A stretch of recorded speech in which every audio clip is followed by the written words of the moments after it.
So I'll be sharing my screen.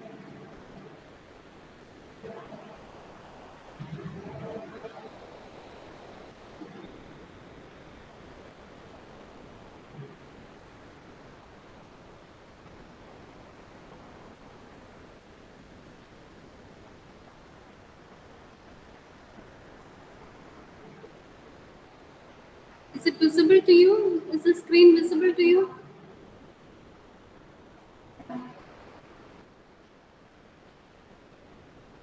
Is the screen visible to you?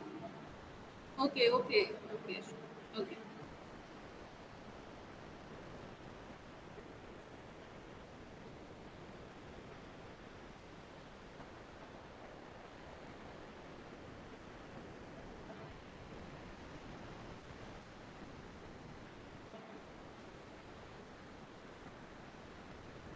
So where we stopped? Do you remember where we stopped last class?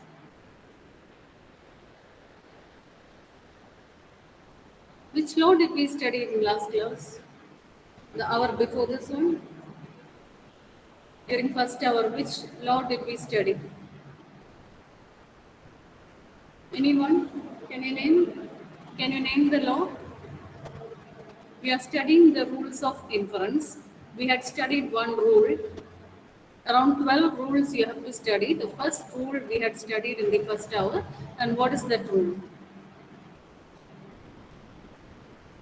Modus ponens. Yes. Very good, Agarsh. Modus ponens. And what is the format of this? What is that? What does that say?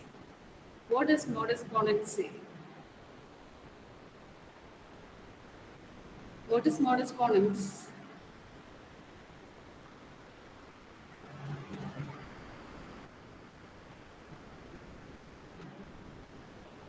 You didn't write it down?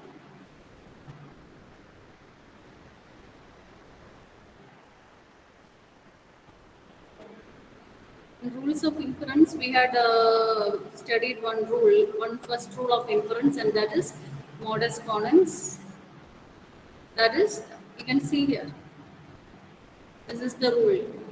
P and P implies Q is logically P and P implies Q implies Q. This is modus ponens, and I said either you can write it in this form or you can use tabular form to represent it. Isn't it? How will you write it in table form? How will you write it in table form? How do you write that rule in table form? Anyone can type in chat box. How will you write in table form? Anurag, Adarsh. How can you write it in table form?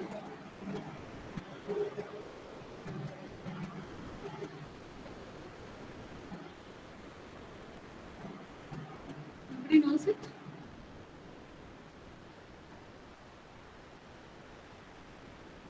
How do you write it in table form?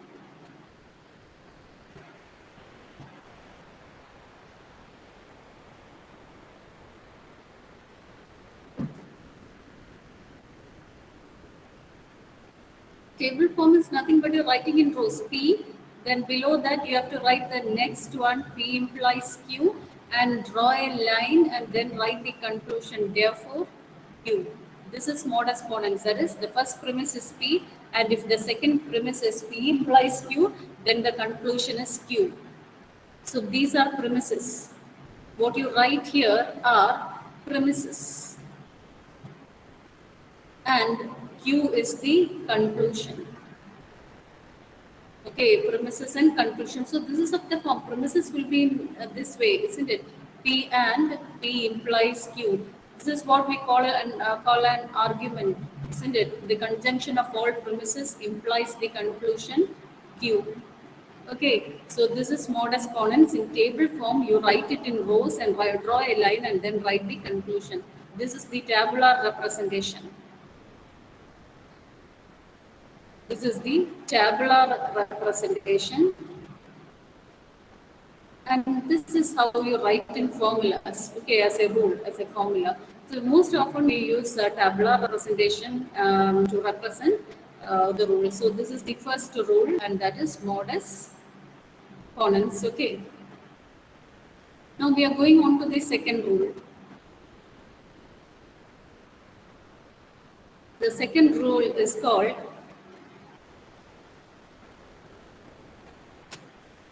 law of syllogism. The second rule is, write down, law of syllogism. Law of syllogism. Syllogism, or it is also called hypothetical syllogism. Hypothetical syllogism.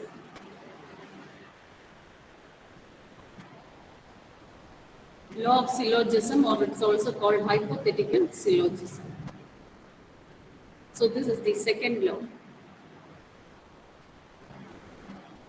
Modus ponens was the first law. Then the second law is law of syllogism or hypothetical syllogism. So according to this law, P implies Q and Q implies R implies P implies R. So according to this rule is given by the logical implication, law of syllogism or hypothetical syllogism. Please write it down, law of syllogism or hypothetical syllogism is the second law. And this rule is given by the logical implication as P implies Q and Q implies R. The whole thing implies P implies R. Okay, P implies Q and Q implies R, and the whole thing implies P implies R. Did you write it down? Did you write it down? So how can we write it in table form? How can we write it in table form? Just see how we can write it in table form. Here, what are the premises? What are the premises? Those separated by disjunctions are premises. This is premise 1.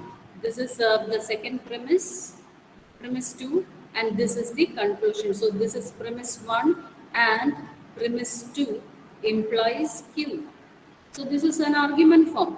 So to this argument, we can apply the law of syllogism. According to law of syllogism, P1 is P implies Q and P2 is Q implies R. It's so. If P1 is P implies Q and P2 is Q implies R, then the conclusion is P implies R. Did you write it down?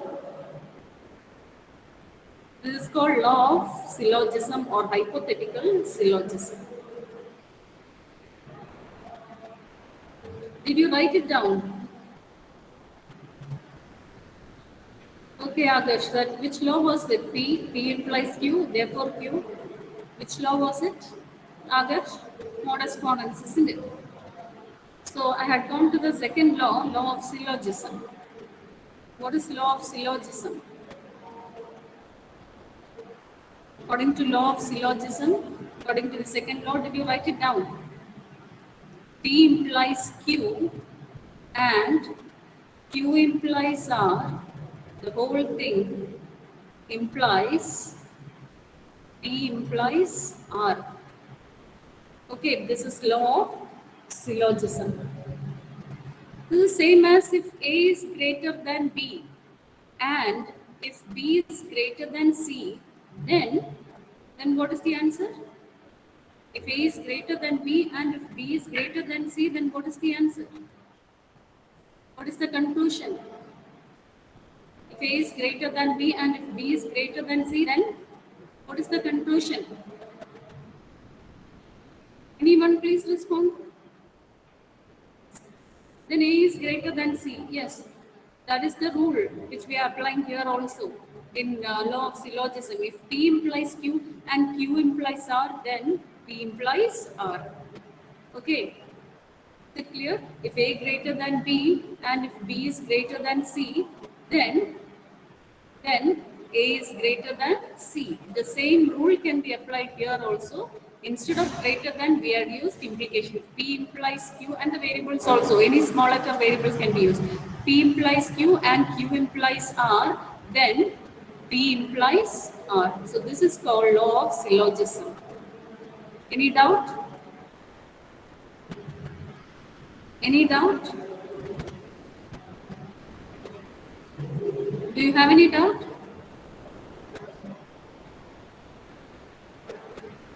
Is it clear to you? Shall I move on? See, now in tabular form we can represent it as you take each premise and write it in rows. Okay, this is the first premise, this is the second premise, and this is the conclusion. So write the first premise first, premise 1, then this is premise 2, this is premise 1, then premise 2, and draw a line, and therefore you write here the conclusion. Okay, below the line you can write this conclusion. Okay, okay, this conclusion comes here below the line. P1 comes here, P2 comes here. Okay, is it clear? This is how you write it in tabular form. Now, consider the following arguments. Write down the question. Consider the following arguments. Example of law of syllogism. We are going to do an example of law of syllogism. Consider the following arguments. First one, Rita is baking a cake. Rita is baking a cake. Second, if Rita is baking a cake, then she is not practicing her flute. If Rita is baking a cake, then she is not practicing her flute. Then the third premise. So whatever is given 1, 2, 3, they are premises. Okay. If Rita is not practicing her flute, then her father will not buy her a car. If Rita is not practicing her flute, then her father will not buy her a car. And the last one, 4. Since this 4 begins with therefore, see the fourth sentence begins with therefore, so you can conclude, you can come to the assumption that it is the conclusion. Okay, it is the conclusion. So these are premises. This is premise 1, this is premise 2, and this is premise 3. And the last one begins with therefore, and so this statement is the conclusion. Okay. Is it clear? Did you write it down? Write the question.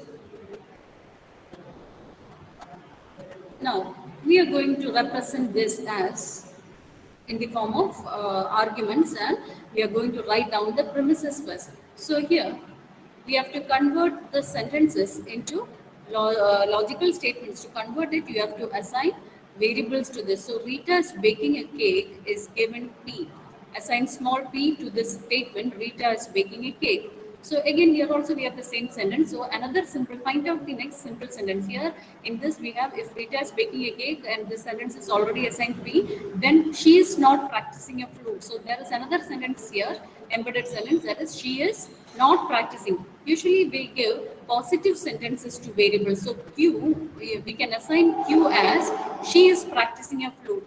Always we have to give positive sentences only to variables. So Q can be taken as she is practicing her flute. So she is not practicing her flute can be written as not Q.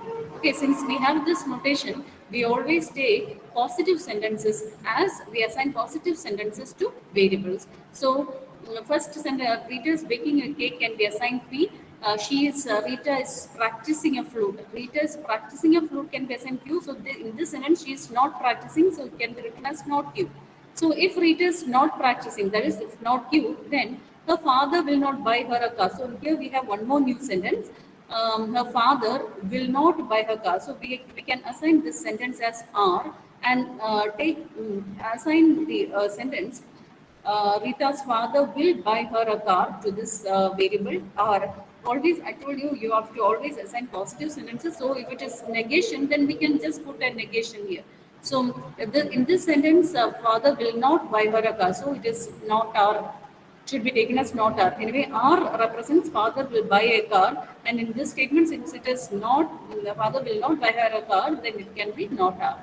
Then finally, the conclusion, you have Rita's father will not buy her a car. So we have already the sentence father will not buy her a car.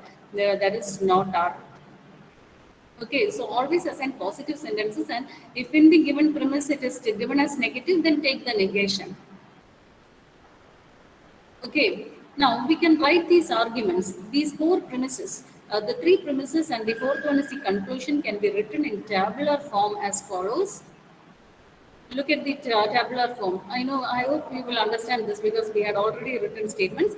The first premise, Rita is baking a cake, can be written as we had already assigned the variable p to it. So in the first sentence is a simple sentence, so we can just put the first premise as p. Now, in the second one, the second premise, we have to write down this in it in symbolic form. If Rita is baking, so if implies it shows that it is implication. If Rita is baking a cake, if P, that is P implies she is not practicing, not R. So not practicing a Q is given, she is practicing a flute is Q. Then she is not practicing a flute becomes not Q. So write P implies not Q. Then the third premise, in the third premise, Rita is not practicing her flute. So not Q. If since it starts with if, it gives us an indication that it is an implication statement. So implies her father will not buy her a car, and we had assigned R2. Father will buy her a car. So the negation is not R. So that is third premise. And finally the conclusion. Draw a line, put therefore, and write the conclusion. Therefore, Rita's father will not buy her a car. We had assigned R to Rita's father will buy her a car. So the conclusion here is not buy. So it is not R. So these are the premises, and from these premises we have to derive this conclusion not R. Okay. Once you're given a question, you have to write down, convert it into premises, write it in tabular form, write out the conclusion. And finally, what you have to do is, from these premises, you have to reach this conclusion. So, applying the law which we had already studied, the first law of modus ponens, and also this law of syllogism, we can derive not R from these three primitives. Okay, and so we are a different. Each one of you can use different methods. Anyway, I've given two different methods here to derive not R.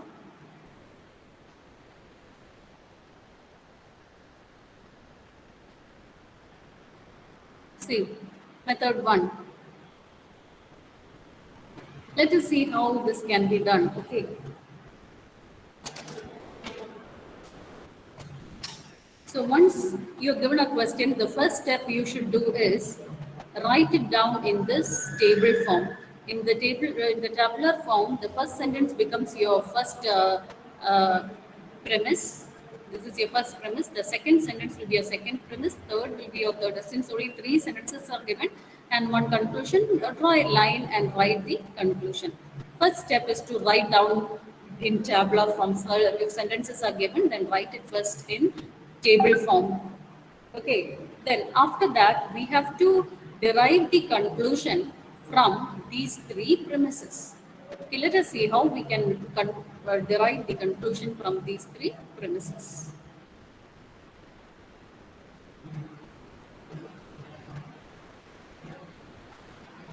So, see, method one, I'm going to, there are two methods to solve it. So I'm going to write down the method. Method one. Method one. Okay, you have to write it along with me. So in the next step, you have to write the steps here, and in the next column, you have to give the reason which rule you are using. So whenever you are to prove certain arguments to be true or false, this is the method you have to use. First heading is steps, then you have to write the reason. Okay, and now in the first step, we are given three premises, isn't it? We are already given three premises. What were the premises? Let me write it down by the side. That is, the premises were P, then P implies not Q, and not Q implies not R, and from this we have to derive not R. Therefore, not R. Okay, this is the premises. And from here, from these three premises, this is premise 1, this is 2, and this is 3. From these three premises, we have to derive not R. So, to derive not R, the first step is we can start with any premise. So, rule P, before we had studied two rules, rule P and rule T. And rule P says that you can start with any premise. You can introduce any premise in any step of derivation. So from these two, you can select any premise you want, but you should reach the conclusion, not R. So I am going to take the first premise P itself. So first, in step one, I'm taking a P and write the reason that it is a premise. So premise can be taken at any step. So I had taken the first premise and I had written the reason is that it is a premise. Then second step, I'm going to take the second premise, that is P implies not Q. Okay, again my reason is that it is a premise, it is already given. So I can take any premise at any step, and that is what rule P says. Then, third step, looking at this, can you find out which form it is? P and P implies not Q. Can anyone say which form it is? Looking at these two steps, step 1 and 2, when we combine steps 1 and 2, which form is that? Can anyone say in which form this is? P and P implies Q. Look at step 1 and step 2. When we combine these two steps, when we take these two steps together, is it possible to apply any rule P? And the second premise is P implies Q. Can you conclude something from these two steps? Anyone?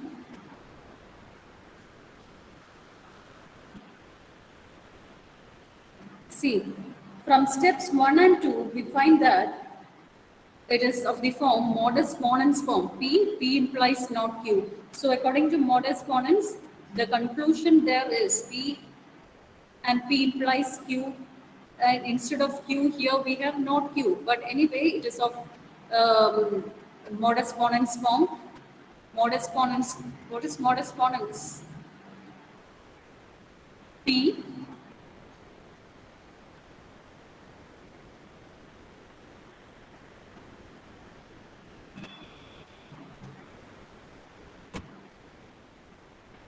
modus ponens is P and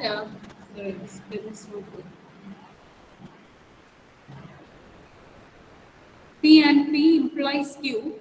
This P implies Q. Here we have instead of Q, we have not Q. Okay.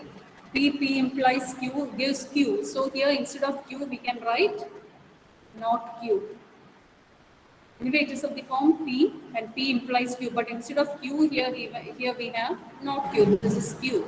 But instead of Q, we have not Q. So you can write not Q. And write by the side, you can write it is modus ponens. Okay. So step 3 we have not Q. We obtain not Q from step 1 and 2. Step 1, comma 2 and applying the rule modus ponens. You get step 3. So under reason you have to write this. Now, step 4. Step 4, we are taking the next premise, that is not Q implies R, not R. Isn't it? We had one premise, not Q implies not R. The third premise was not Q implies not R. Okay, so the reason is it is a premise. And in the fifth step, you are going to apply rule 2.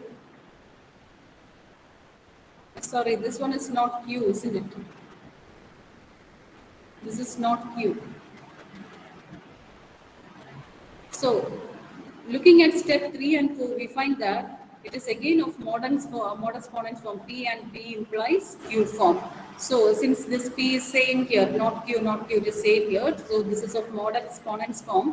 P and P implies Q implies not Q.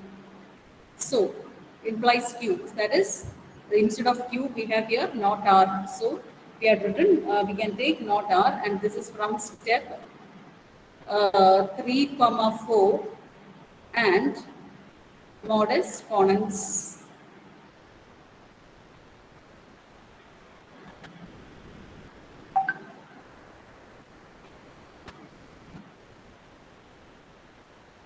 So look at the steps here. Just look at the steps. In the first step, I had taken P. Since it is a premise, I can take any premise. I can start with any premise. I had taken premise P first. Then I had taken the second premise from these two premises in step 1 and 2. And using rule of modus ponens, I find that the conclusion is Q. And here instead of Q, we have not Q. So I can conclude not Q. Then next, I took the third premise, that is not Q implies not R, and from there, from step 3 and 4, and applying again the rule of detachment or modus ponens, I get this is of the form P. P implies Q. Instead of P here, we have not Q, and instead of Q here, we have not R. So the conclusion is, according to modus ponens rule, if it is P, P implies Q, then the conclusion is Q. So here the Q is not R. So therefore, we had reached not R. Finally, we were able to find out. We were able to reach the conclusion starting from the premises we had reached the conclusion not R, proving that the statement arguments are valid. Starting from these premises, we had reached the conclusion R. Starting from these premises, we had proved applying modus ponens, we had reached R. Okay, we could reach R. So we could reach the conclusion R, which shows that the argument is valid. The statements here is valid. The four statements given is a valid argument. Now, that is one method of proving. Here we had applied only the modus ponens rule. Okay, here we applied only modus ponens in 2 steps. Next, we can apply the law of syllogism also to prove the same thing. So, in that case, here I can choose any primitive from the given set of primitives. So, I started with the premise P implies not Q. P implies not Q, which is the second premise. So I took the second premise, P implies Q in the first step, and then I took the third premise, not Q implies not R. So looking at this, we find that P implies Q, Q implies R, and this is these two statement is of the modus. It is of the form of law of syllogism. So according to the law of syllogism, if P implies Q and Q implies R, then P implies R. So in the third step, I can write P implies not R from step 1 and 2 and applying the law of syllogism. I could derive the third step. So from the premises, we are applying rules and deriving the next step. Again, from this step, we are going on applying the next rule and deriving the next step until we reach the conclusion. That is what our aim. Starting from premises, applying the rules, we have to get this conclusion. Okay, so from step 1 and 2, we see that it is of the form P implies Q, and instead of Q here we have not Q, and here next step we have Q implies R, isn't it? So P is P, Q is not Q. Here also Q is not Q, and this is R is not R. So in the if it is of this form, it is we can apply the law of syllogism and conclude that P implies R. So here P is same as P, and R is here not R. So P implies not R from step 1 and 2 and law of syllogism. Again, we haven't reached the conclusion yet. So we are then the next fourth step. I'm taking the first premise P and give the reason that it is a premise, and a premise can be taken at any step. So I have taken the first premise in the fourth step. That rule P says that you can introduce any premise in any step. So from looking at step, see, this is not 1. This is step 3 and 4. Okay, taking from step 3 and 4 and applying the rule of modus ponens. It is of the form P implies Q and P. So the result is Q. Applying modus ponens, this is of the form modus ponens, that is P implies Q and P. Here, this is of modus ponens form. Modus ponens form is P, P implies Q, therefore Q. So here you have P implies Q, and so this becomes Q. Finally, the conclusion is Q means instead of Q, you can write not R. So you had reached not R. So from this, we need to reach the conclusion not R, and finally we have reached that conclusion. So which means that the given argument is a valid argument. If we could reach the conclusion R, then we can say that it is a valid argument. Okay, we are able to reach this conclusion from the premises, then we can say that if we are able to reach not R from these premises, then we can say that it is a valid argument. The given argument, that is the given set of statements, is a valid statement. These premises are all true. The conclusion is therefore true. Okay, so that is law of syllogism.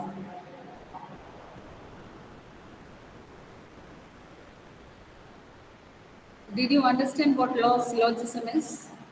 We are given certain premises. We are taking each premise at each step, applying the rules of logic, the implication rules, and then we are proving that we could reach the conclusion from the premises. If we are able to reach conclusion from the premises by applying the rules of inference, then we can say that the given set of arguments is a valid argument.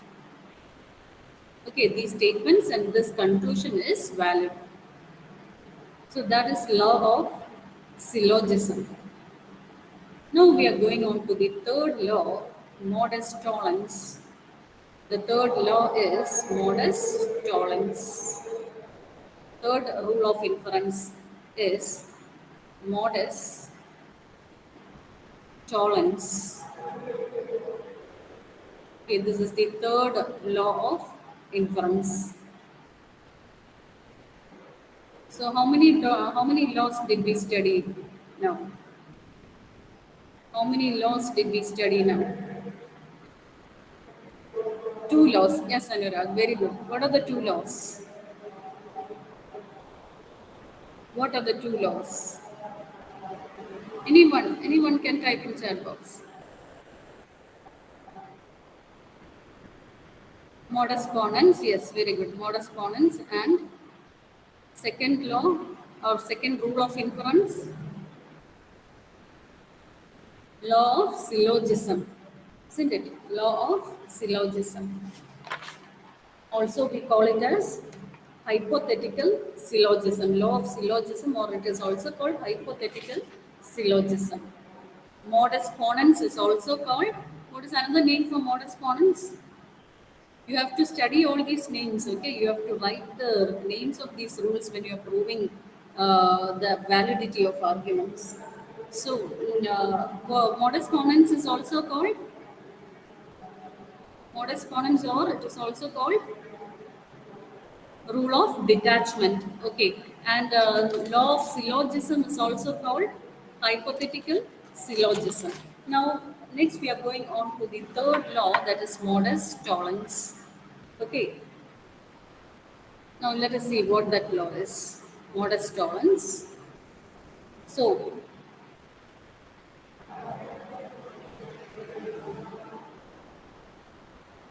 this is modus tollens.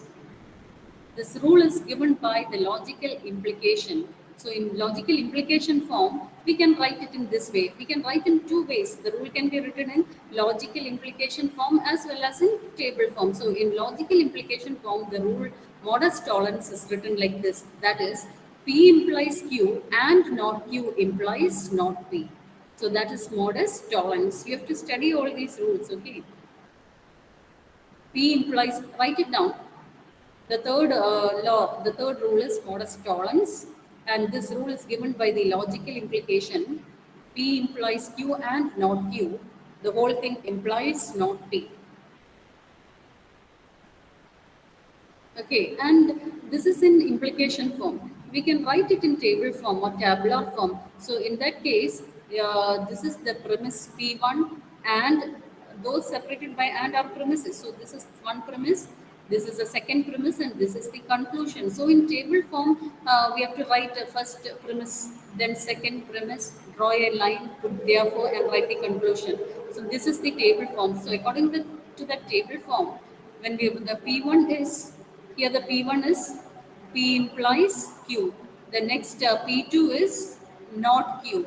So conclusion is not P, therefore not P. And this is what is written here in table form, that is modus tollens. If you find two rules in this form, then you can conclude this. If you get two premises, a premise or a conclusion, if you reach two statements in any step, if you find these two are there, then you can conclude this. Okay. So that is modus tollens. So remember this rule. This is modus tollens. Modus tollens.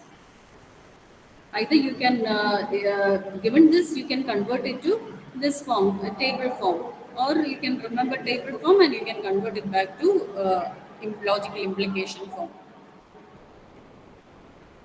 Okay. So now write down the example.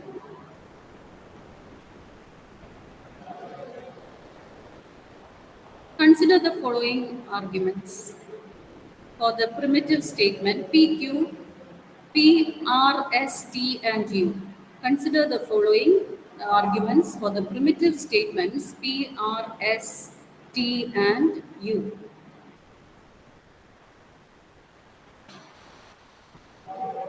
And the premises are given. So in the earlier example, sentences were given and we had to write down the premises in symbolic form, isn't it? Here sentences are not given. You are given the premises directly in the question. Okay. Instead of sentence, if sentences are given, you have to convert to this premise form. Okay, this logical form. If sentences are not given, you will be directly, if you are given the premises directly, then you can just apply the rules and find out uh, reach the conclusion. So how many are there? How many premises are there? How many premises are there? Please write down this question. Okay, consider the following arguments for the primitive statements. Write down the question.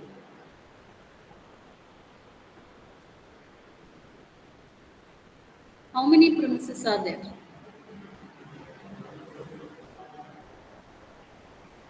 How many premises are there? Did you write down the question? How many premises are there? Anyone? Did you write it down? How many premises are here?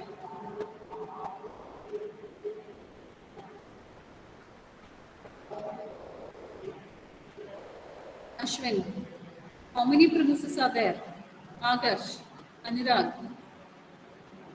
Yes, there are 5 premises, isn't it? And from these premises, we have to conclude what? These are the premises, isn't it? There are 5 premises. 1, 2, 3, 4, and 5. It is written in tabular form, isn't it? It is written in tabular form, one after the other. This form of writing the premises is tabular form. So you have 5 premises. From these premises, you have to conclude this. This is the conclusion. After therefore, whatever is given, not P is the conclusion. So given these premises, you have to derive a conclusion, not P, from these premises. So earlier we had written the steps, the same steps in a step-by-step manner. You have to find out the conclusion. You have to reach the conclusion. Okay, is it clear? So we'll take it in do it in the next class. Any doubts? Any doubts so far?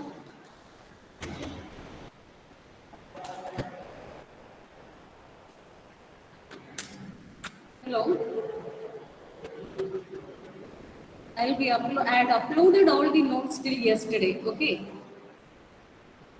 I had uploaded notes till yesterday, and from today's I will upload only after taking the class. So, say your attendance. Attendance. Number one. 2. Okay, next. 3 present. Okay, then 4, 5, 6, 7, 8, 9, 9. 10. 9, Okay, 10. Next. 12, 11 present. 12. 13. Okay. 13. Okay. Next. 14. Okay, next. 15. Absent. Next, 16. Okay, 20. next. Next. 18. Next. 19. Okay. Next. 20. 20. 21, Okay. 22. Okay. 23, Okay. 24, Okay. 25, Okay. 26, Okay. 27, Okay. 28 absent. 29. 29, 30, 30. 31, Next. 31, Okay. 32, 33, Okay.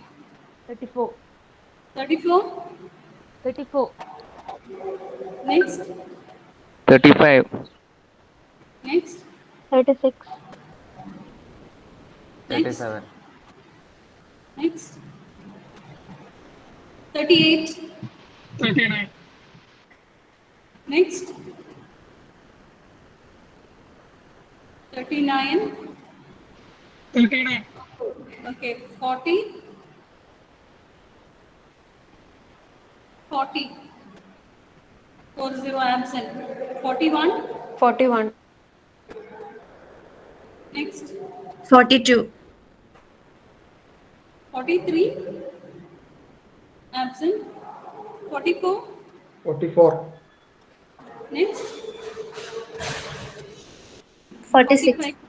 Okay. 46. Next. 47, 47. 47 present, 47. Okay. Next. 48. Next. 49, Next. 50. Okay. Next. 51, Next. 52, Next. 53, Next. 54. Absent. 55. 55. Next. 56, Next. 57. Next. 58, Next. 59. 59. Absent. 60. 61. 61. Next. 62. 62. 62. 62. Okay, 62. Next, 63. 63 absent. The absent is number 63, 59, 54, 43, 40, 28, and 15. Okay, thank you.